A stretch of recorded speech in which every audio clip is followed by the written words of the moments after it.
Come in. Welcome. I'm E.G. Marshall. Have you ever dreamed of flying? Of course you have. Everyone has.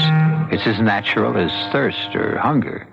Except when it is not you who is doing the flying by yourself, but are being carried by... But that's our story. Another gripping twist on a subject which refuses to die. The vampire.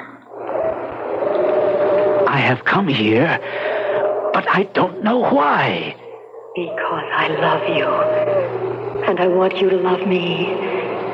Give yourself to me. How can I? You are a specter. You have no body, no being. Give yourself to me. I was no sooner in her arms than I felt myself lifted off the ground, carried by her, mounting far above the ground, with her lips pressed to mine, kissed as I had never been kissed before.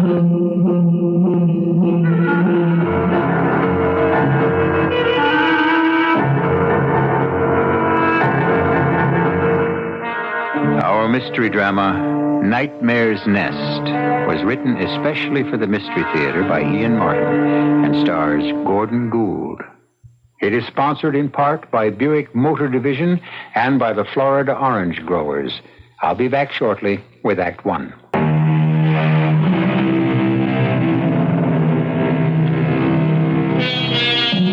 Most of us, I imagine, accept the concept that certain things have been left out of our general makeup. We don't hit a baseball like Henry Aaron or a tennis ball like Jimmy Connors. We cannot play the piano or paint or develop the business acumen to become a millionaire. But most of us certainly expect that we will have equal emotions. How many of us could even imagine not being able to love someone? To be a person in whose personality that emotion had just been completely left out. This is the story of such a man, John Findlay Masters.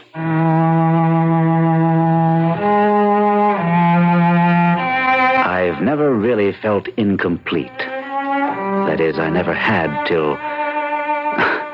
But that would be getting ahead of myself. What I mean is that I have never been unhappy. Although I suppose I've not been very happy either. But content enough with my life, my dreams, my achievements, and my few avocations. As Father Dan McGovern liked to say of me. You're the ultimate pragmatist, John, my boy. That's what keeps me coming by. I'll convert you yet. What keeps you coming by is the sad delusion that someday, some way, you'll beat me at our weekly game of chess. Can I get you something to drink? Oh, now that'd be nice. A little cherry would warm my heart if you'll join me. By all means. I wish I thought it could warm yours. Dan, you'll never let go, will you? Why do I worry you so? Because it's not natural to begin with. I mean, here you are, a man just turned 30, and you live like a hermit. You should be married with children. Not my style. At least you should have a woman who I mean, someone to cherish and love and... Father, and you, a man of the cloth? Are you advocating extramarital affairs? Of course not. I'm less concerned with sex than with love. Which only goes to prove what friendly antagonists we are. I am just the other way.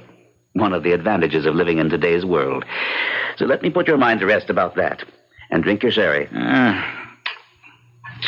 Somehow, it doesn't taste as good as I anticipated. Well, that's a first-class sherry. It isn't the wine that sours on me, it's you. Why let it bother you? Because because I feel I stand in loco parentis to you. Your father, rest his soul, was a long-time friend. You puzzle and worry about me, Dan. You find me hard to understand. It shouldn't be too difficult. My father, who gloated over my mental capacities, my precocity in mathematics particularly, the academic honors I won that fed his vanity because I was his son. The endless hours he chained me to a chessboard, teaching me the game till I became the master. Pride in me, cold satisfaction. but never love. And, on the other hand, there was my mother. Well, you can't say you didn't get it from her. That was just the trouble. Too much. Like a dog that licks wildly at his master's face. Or all the girls who hung around after the football game. Or when we won the basketball championship. Wait now, by the Holy Father. There's some hope for you yet. There is emotion, when sure I thought your soul was dead and buried. Oh, don't be ridiculous, Father. I am a man of no emotions, because I don't need them, or believe in them, except as a destructive force. My motivations are scientific, in the realm of pure mathematics, sheerly practical. Come on, you finished your sherry. Let's get to the game. No. A moment longer. No, I don't feel much like chess tonight. Well, you'd better. Why is that? It may be your last chance. I'm giving up my apartment. I'm going away. Away where? I found a perfect house.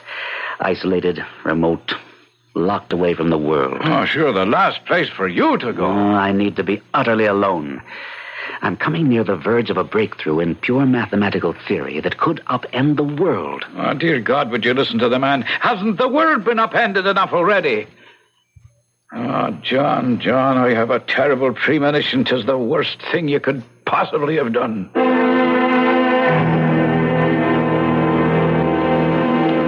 And so I came to live at Mayor's Nest, named for the man Mayor who built it. It should have been called Nightmare's Nest. But I had no idea of that, of course, that first afternoon, as Mrs. Denton took me on a tour of my new home.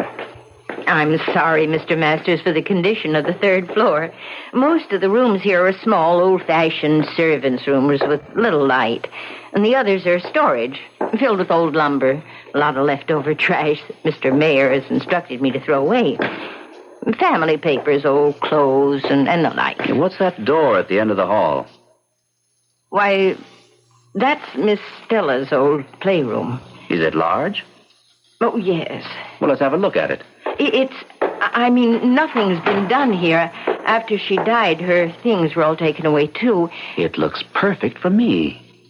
That big gable window overlooks the garden? Yes, it does.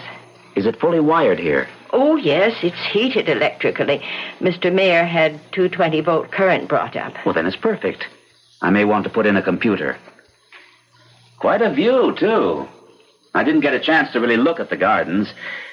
It's beginning to get a little dark. What's that sort of walled-in area beyond the trees there? That's the maze, sir. The what? Mr. Mayor was a very rich man. He had strange fancies. He was visiting in London at Hampton Court, is it? Where Henry VIII lived? That's right. Well, there's a thing called the maze there. You know, a place... I know, a labyrinth of yew hedges full of dead ends till you find just the right path to the center. That's right. Well, anyway, Mr. Mayor built one just like it for Miss Stella. For her and her friends to play in was the idea. Fascinating. I'd like to go down and have a look at it. Oh, it's getting a bit dark, sir, and besides, when the wall was built around the maze, the gate was padlocked, and I don't know where the key has gotten to. Well, never mind. I can see it tomorrow. Let's go down to the second floor and decide on a bedroom suite for me, and then we can start thinking about dinner. Very well, sir. Oh, Mr. Masters. Yes? I just hope you will be very happy here. I don't even ask that much. Content and undisturbed will suit me fine.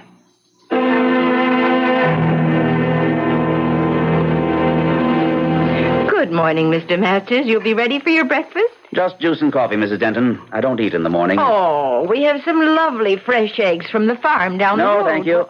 You will find that I'm a creature of habit. Too late to change anything in my life. Well, I heard you moving about, so I have the orange juice right here and the coffee nice and warm. Or would you prefer some other fruit juice? No, this is fine. But speaking of hearing things, though... What? You heard something in the night? What? No, I slept like a top. Now, I was talking about the hall. There's an echo there. Oh, well, it's the tiles, sir. See, there used to be a big round rug there, but Mr. Mayor liked the tiles so much he had it taken up. Well, let's get it put down again. The place is as cold as a grave and sounds like walking through a crypt.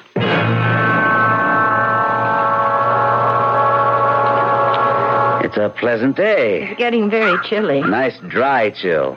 An invigorating day. And I need a good deal of air after last night. I beg pardon, sir. You said you slept well. I did, but heavily. I couldn't get any of the windows open in my room. Oh, well, that's because the screens aren't in yet. Well, still, if I hadn't gone to bed so late, I would have looked for you to ask you why on earth they are nailed shut. Oh, it's just a precaution, sir. The trees grow so near the house that quite a bit of wildlife gets into the house unless the screens are up. Well, then let's get them up. Is there some sort of handyman? Oh, yes. You know, I'm fascinated by the maze.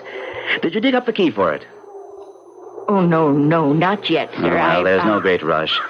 You must tell me more about it at dinner or tomorrow. Because today I must get back to the house and get to work. But I would like to get some windows opened. It's cold this time of year, and the screens need painting. Now, if you could just wait a while... Not too long.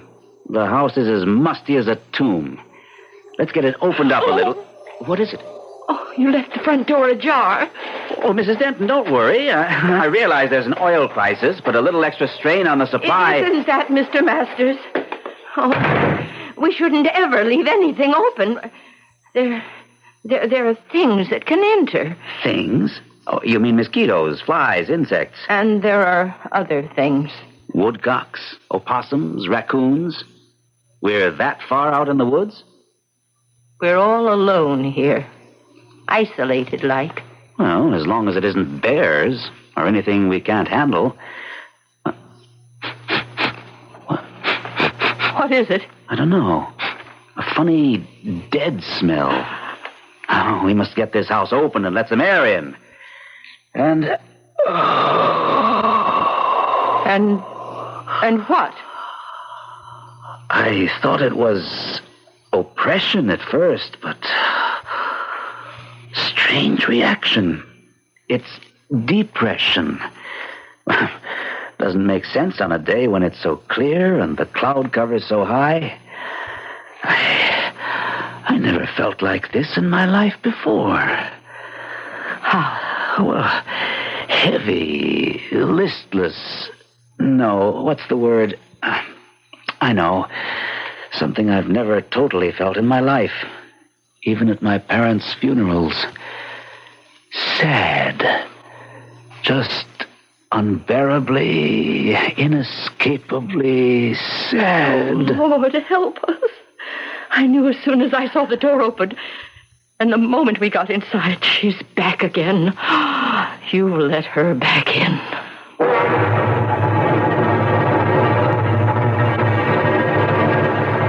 The ultimate pragmatist suddenly in the grip of an unbearable emotion. And for no practical reason. Certainly no natural one. So, by the evidence, it must be supernatural. Who is the she who disturbs the peace of this haunting, strange house? I'll be back as shortly as I can with Act 2.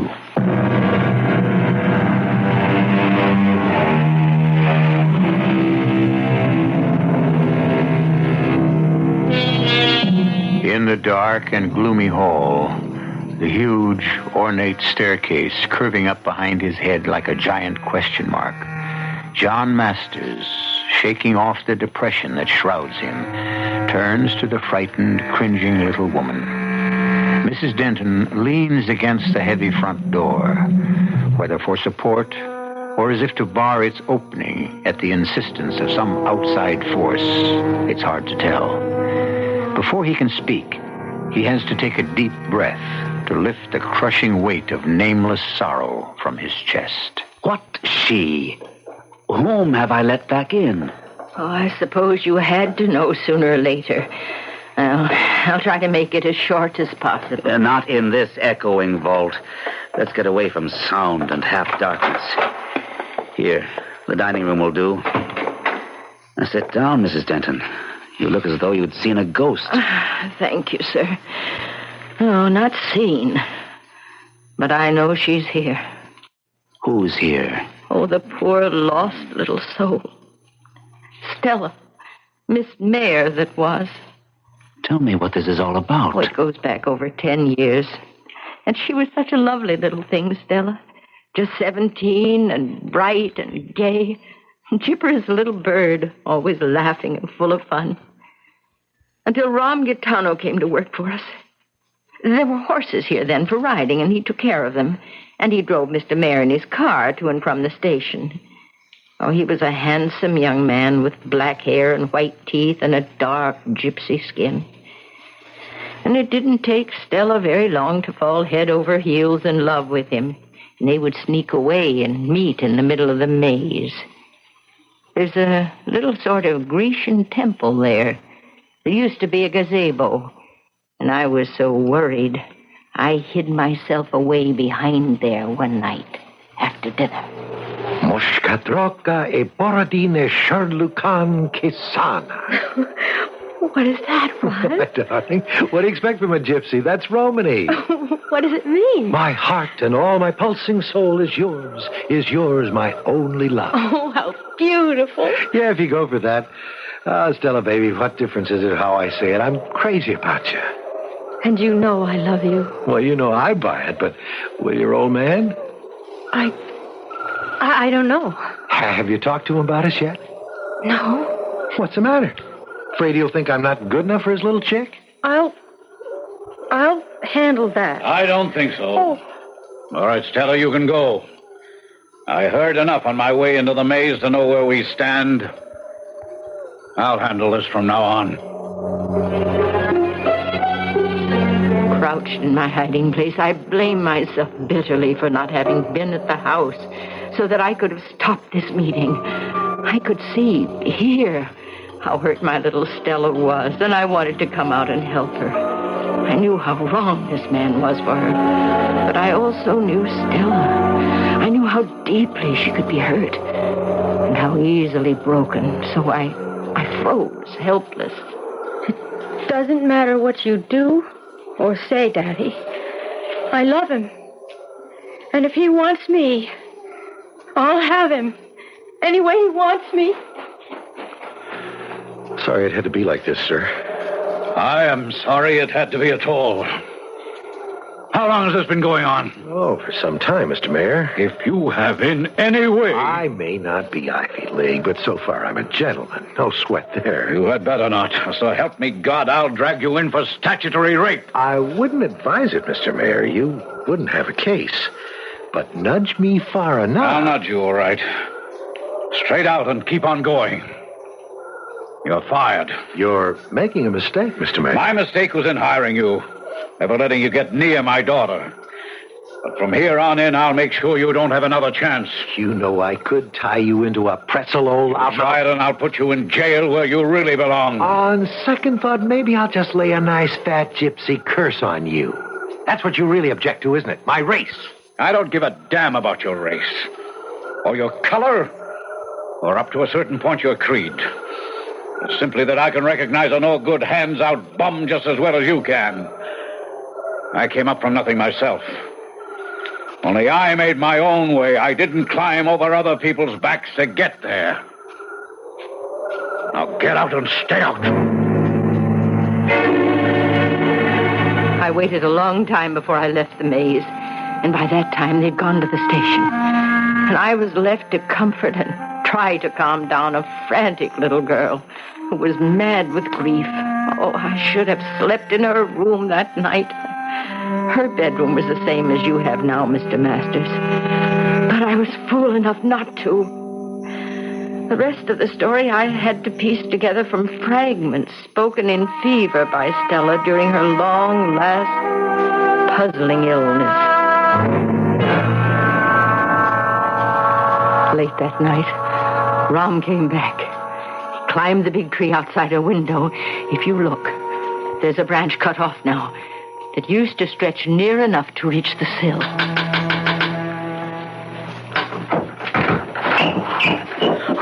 Shh, help me in. Wait here. Give me your hand. Grab hold of the window frame. Okay. Don't let go, just for a moment. And keep out of my way. I'm going to jump. Now. I'll close the window quick. Are you all right, darling? Fine. Oh, did you come back to take me away? Yes, but all in good time. Everyone asleep? Oh, I think. Shall I get dressed? Not yet. Now, look, the safe downstairs. Your father still keep all that dough in it? Well, yes. Well, there's nearly 10,000 there. I put away some for him this morning. Why? You know the combination? Well, of course, but... Look, darling, let me hold you in my arms. And listen to me.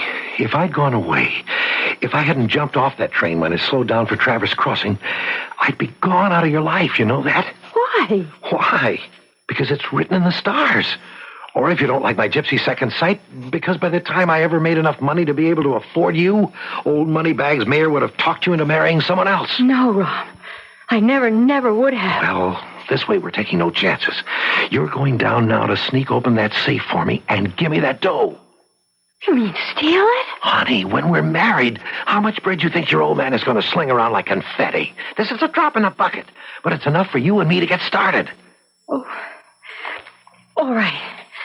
But then I'm going with you. You can't, baby. Not for another couple of months. Till you're 18 and your own woman. I'm going to cut out with this stake, get myself set, send you my address. And as soon as you're 18, you come a-running to me and we get married. Once that happens, you know he won't touch us. Honey, it's the only way we can make it. Oh, well, I don't know. I thought you loved me. I do. But Okay, then. Prove it.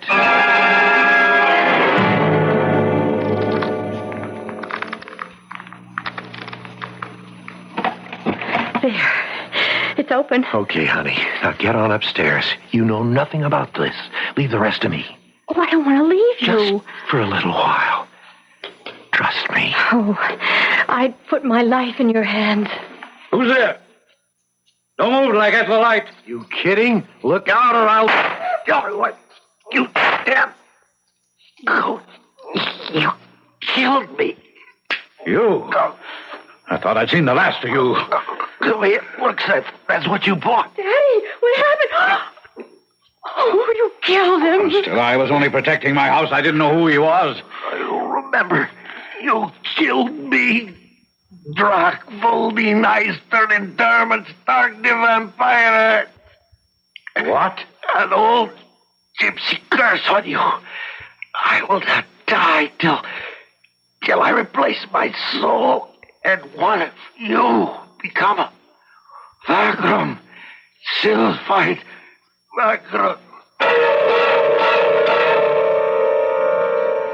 And this all happened 10 years ago? It would have been 10 years, nearly 2 months ago. And Stella, by that time, was under psychiatric care. Oh, the poor child. She just went to pieces. Do you think her father knew that he was shooting her... Well, that he knew who the man was? I don't know. I know that Miss Stella thought he did. She never spoke to her father again.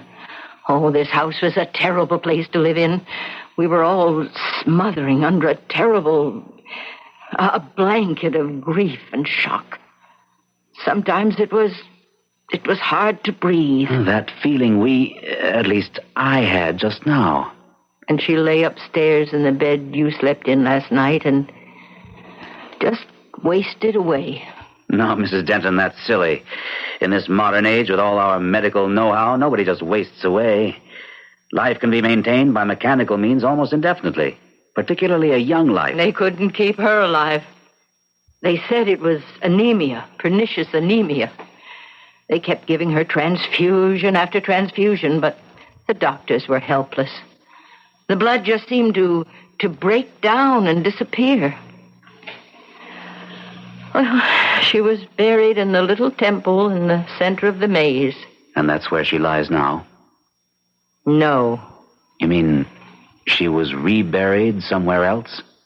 Her body was moved? Her body was moved, but not by any earthly means.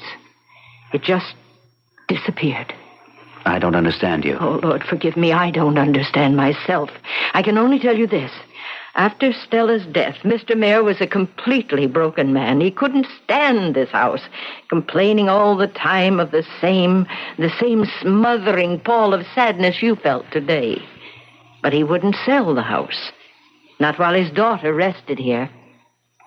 So I was kept on as housekeeper, and every day I took fresh flowers to place by the coffin. By his instruction? Yes.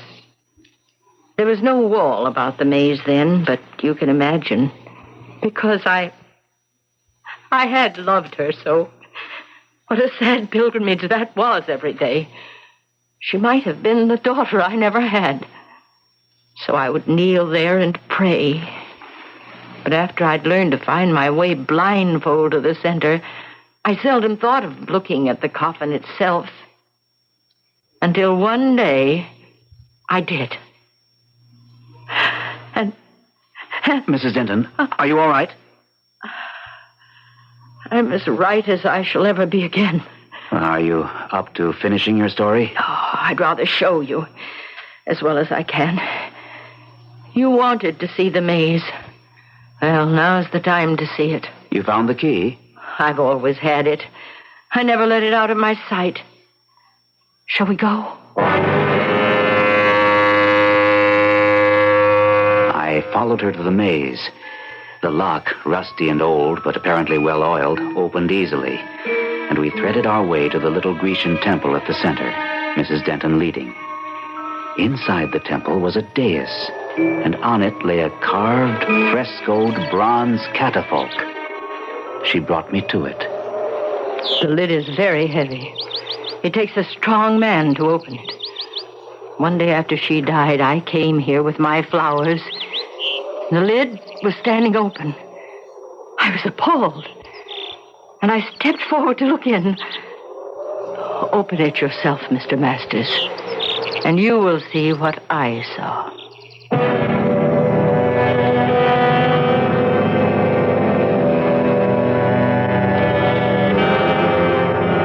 Curiouser and curiouser, cried Alice as she wound her way through Wonderland.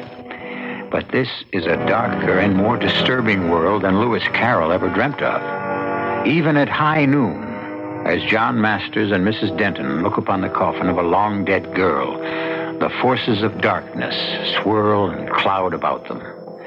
I shall be back shortly with Act 3. The little Grecian temple in the center of the maze is very simple. 4 ionic columns, perhaps 12 feet high, bearing a cupola roof. It is open on all sides, save for a low marble circular series of slabs at sitting height, supported like benches. In the center is a dais about 3 feet high, on the surface of which rests a bronze coffin, obviously maintained with loving care. There are no flowers. Lift the lid. You need have no fear of disturbing the dead. Very well. It won't be so hard, because I am a foolish woman. The hinges are kept oiled. There's nothing there. Exactly. That's what I found all those years ago. A month after she had died and been buried. I was annoyed. I had bought this house from the Mayor estate with a built-in housekeeper to guarantee my isolation and quiet from my mathematical experimentation. I realized now I should have questioned more closely the bargain I had thought it to be. But that die was cast. The problem now was to put all this nonsense out of my mind, and at the same time try to banish the stifling feeling of profound grief that kept sweeping over me from time to time. But within a day or two, with the weather warming and the screens up so we could open windows, that had passed, and I could get on with my work. Then suddenly, it returned more strongly than before. And on an impulse, I called Father Dan and invited him down for a weekend. Oh, could we open a window, John? They're as wide open as they can be already. Why? It isn't that warm. Well, then, could we take a little walk in the garden, do you think? I was waiting till tomorrow to show it to you, but maybe it's light enough. Why not? There'll be a gibbous moon, It's a little over the half. And I'd like to see this maze of yours. Well,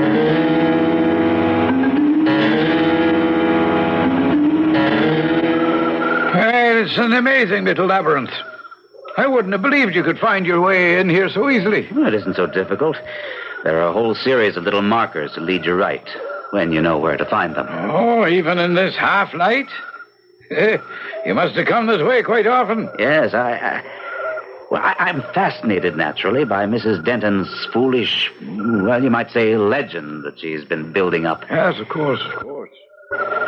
And I see there are fresh flowers by the coffin. I thought that had been stopped a long time ago. I put some there yesterday morning before I picked you up at the train. A gesture. I don't know why. To an empty coffin, huh?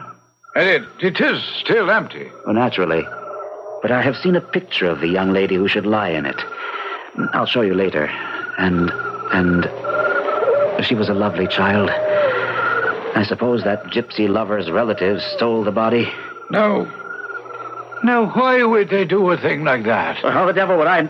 Well, she was wearing jewels, rings when she was buried. I can only surmise they robbed her for those. Or some kind of vengeance. Did he have relatives? Oh, Father Dan, I don't know. I told you it was a surmise. Let's get back to the house. I was in no mood for discussion when we returned to the house, which was unreasonable of me, since it was the main reason I had invited Father Dan down. But the mood of depression hung too heavily on me, and I wanted to be alone, to sleep, to just forget.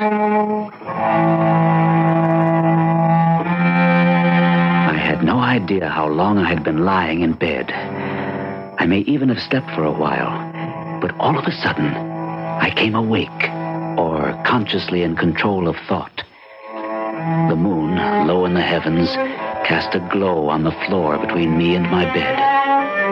And slowly, the moon glow misted between the window and me, twisted and swirled gently, and rose and formed into the figure of a woman, transparent as the mist, standing before me and moving towards me. Who are you? I have come for you. For me? Why? Don't question it, my love. Just come. Where? Now, quickly. To the center of the maze. The center of the maze. I didn't question it. Don't ask me why. Suddenly, I felt her lips on mine. Warm, promising, drinking all my heart's blood. And then she was gone. I, who have questioned every move, decision I'd entertained, I went like a child, and in the soft moonlight met her there. Was she beautiful, deadly, fascinating, irresistible? I can't tell you. She was all in white, swirling around her, and her face was concealed in a milky scarf that bound her head. I had a moment of annoyance almost. I have come here, but I don't know why. Because I love you. And I want you to love me. Give yourself to me. Give myself to you? How can I? You are a specter. You have no body, no being. Give yourself to me. I will do you no harm. Take me. I've never refused a woman yet. All right. Come here. We were no sooner in each other's arms than I felt myself lifted off the ground, carried by her, high up over the trees, mounting, sailing effortlessly, while in the moonlight I could see the country spread out below. And every so often, her lips pressed to mine, as I have never been kissed before, drinking from me, drawing me to her, lifting me with her to glide on the wind currents until... Until what? until... I don't know what. I don't remember till I woke up in my bed this morning.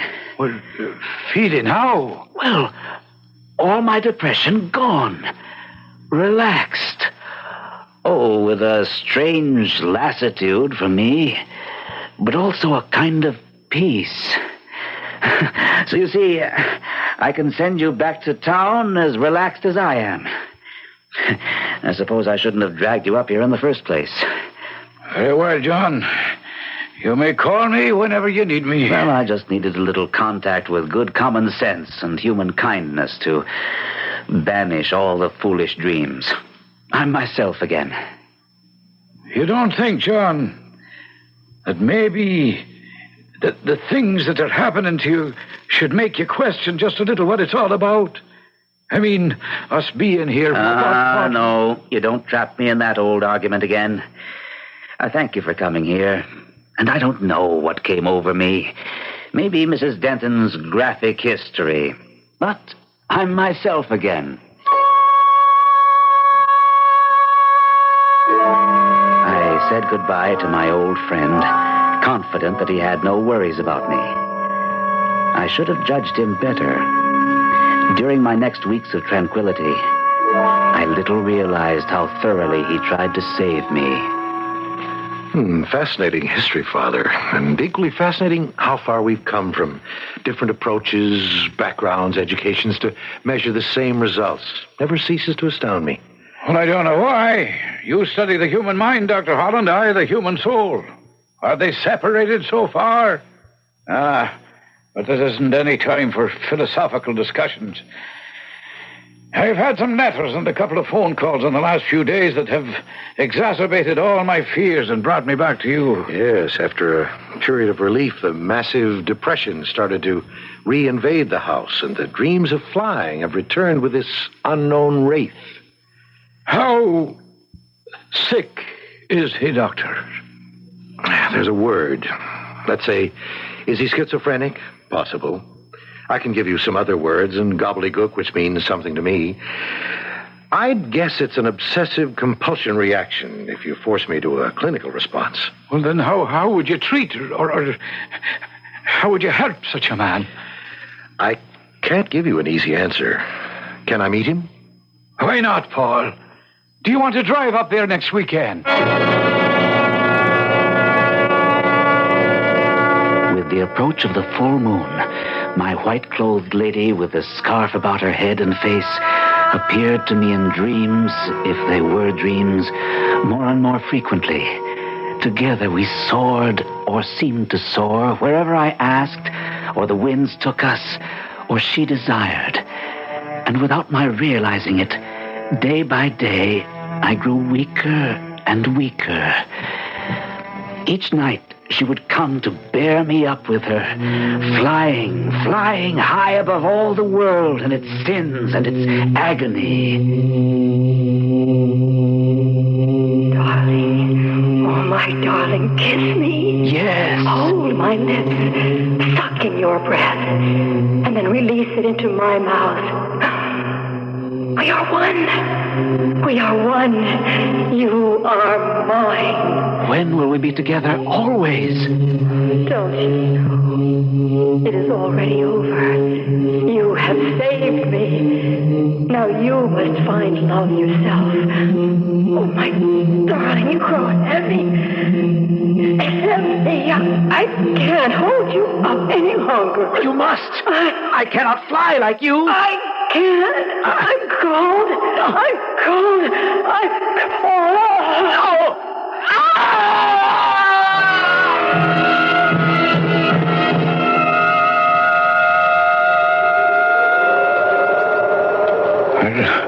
Thank you, Mrs. Denton, for bringing us here to the center of the maze. If you don't know your way, it's hard to find.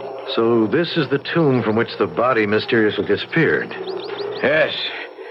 I haven't seen the inside of the coffin myself. Oh, you can open it if you want. There's nothing to see. Well, for curiosity's sake, I'd like to look, but you are the one who should say if it's proper. As I'm told, the poor child hasn't been there for 10 years. It's hardly likely we'd disturb her body or soul now. It's heavy, but... Oh, sweet Mary, full of grace. It's not empty any longer. Huh? She almost looks alive. Oh, that's her. Oh, my little Stella. Oh, just as she used to look. Oh, my darling. Oh! Dr. Harden, here. What is it? Here, behind the little temple. Look there, that was my friend, John Masters. Good Lord, he's dead. Of course. It must have been a terrible fall. The fractures are so multiple. But from where? Oh, good Lord, forgive me, I don't know. From the sky. At least from some terrible height, and yet it's incredible. What's that? The damage is so extensive. I don't want to go into details, but there should be blood. And there's not a trace of it. Not one single drop.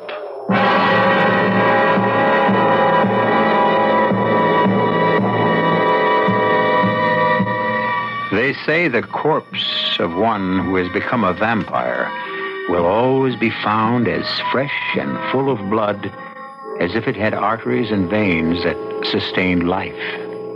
I'll be back shortly.